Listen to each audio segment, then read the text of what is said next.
What if I told you their S1 number that can give you a snapshot of a country's economic health, its average living standard, and even predict business opportunities? It's called GDP per capita, and in the next 10 minutes, we're going to break down exactly what it is, why it matters to you, and how it's shaping our world.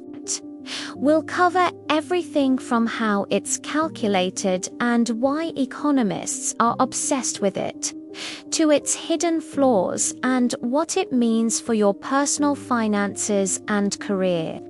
Stick around, because understanding this single metric will change the way you see the global economy. Let's start with the basics. What exactly is gross domestic product, or GDP, per capita? Think of it as the economic report card for a country's average person. It's calculated by taking a nation's total economic output. That's S, the GDP, and dividing it by the number of people living there. So, if a country produces $2 trillion worth of goods and services and has a population of 100 million, its GDP per capita would be $20,000. This number gives us a rough idea of the average income or economic value each person contributes in a year. While it's just an average, it's a powerful starting point for comparing living standards across different nations. Now, how do we get that big GDP number in the first place? There are three main ways. The production approach, which adds up everything made. The income approach, which sums up everyone's earnings. Or the expenditure approach, which totals all the money spent. Once we have that total GDP, usually in US dollars for easy comparison, we just divide it by the population. Simple, right? But it's important to remember this is an average. It doesn't mean every single person earns that amount. It's more of a benchmark to gauge overall economic health. Things get a bit more interesting when we talk about nominal versus real GDP per capita. Nominal GDP uses today's prices, which can be misleading because of inflation. If prices go up, nominal GDP goes up, even if the country isn't actually producing more.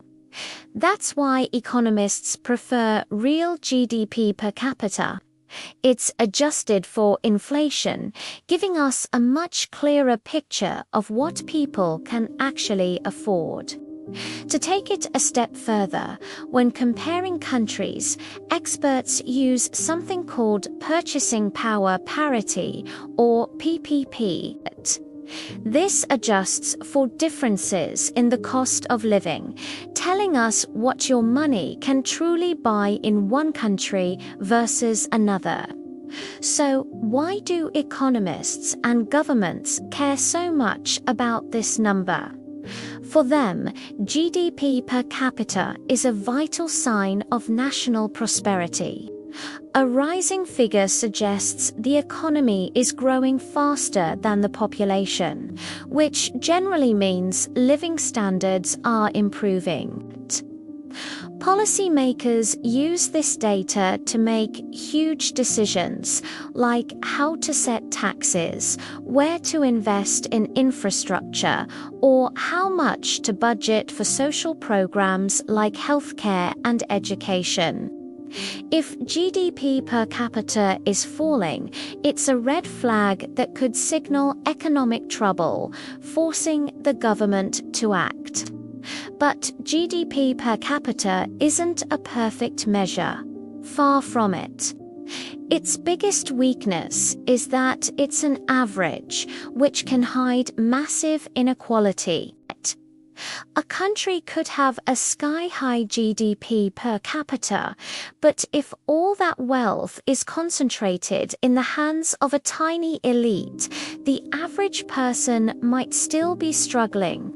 It also completely ignores important aspects of a good life that don't have a price tag, like happiness, a clean environment, community strength, or the value of unpaid work like caring for family.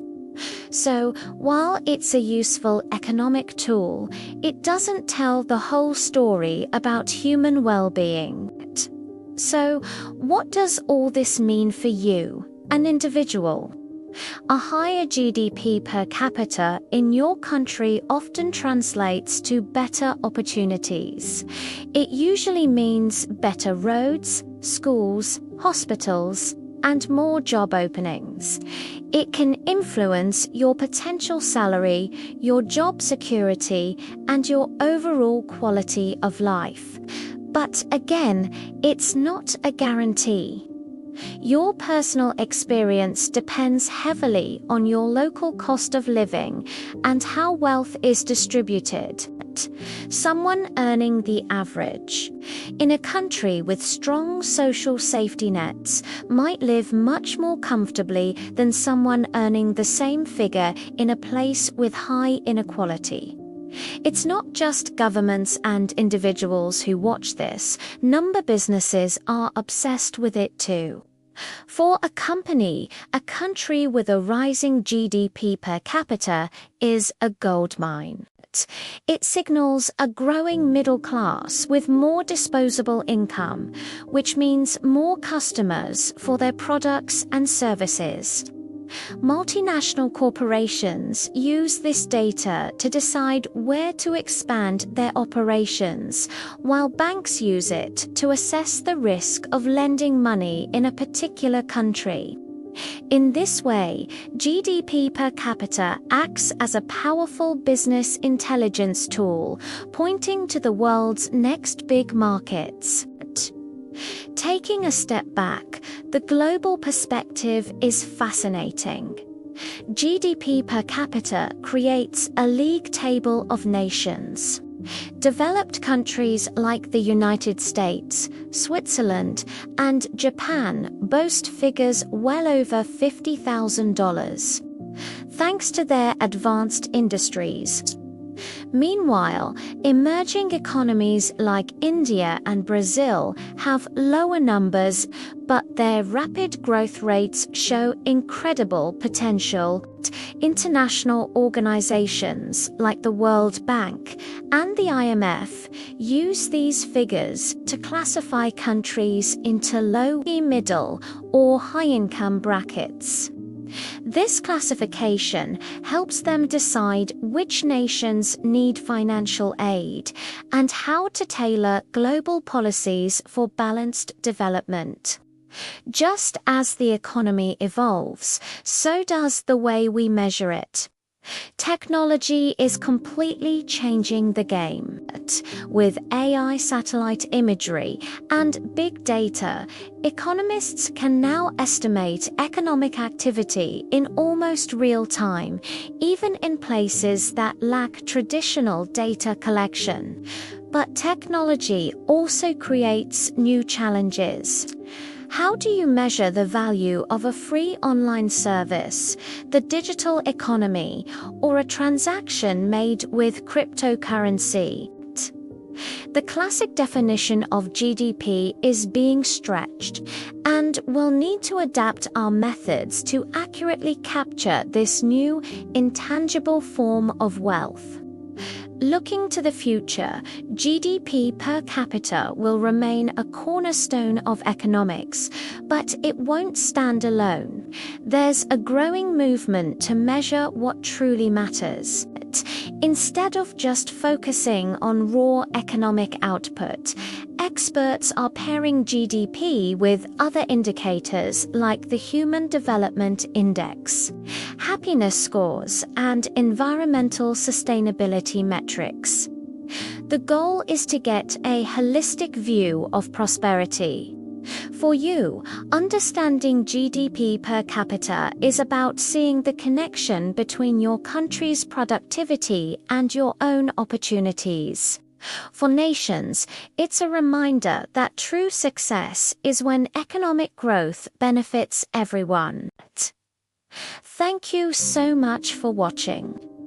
I hope this breakdown of GDP per capita was helpful. If you found this video valuable, please give it a thumbs up, hit that subscribe button, and ring the bell so you don't miss our next deep dive. We love hearing from you, so drop a comment below with any questions or topics you'd like us to cover. Thanks again for your support, and we'll see you in the next video.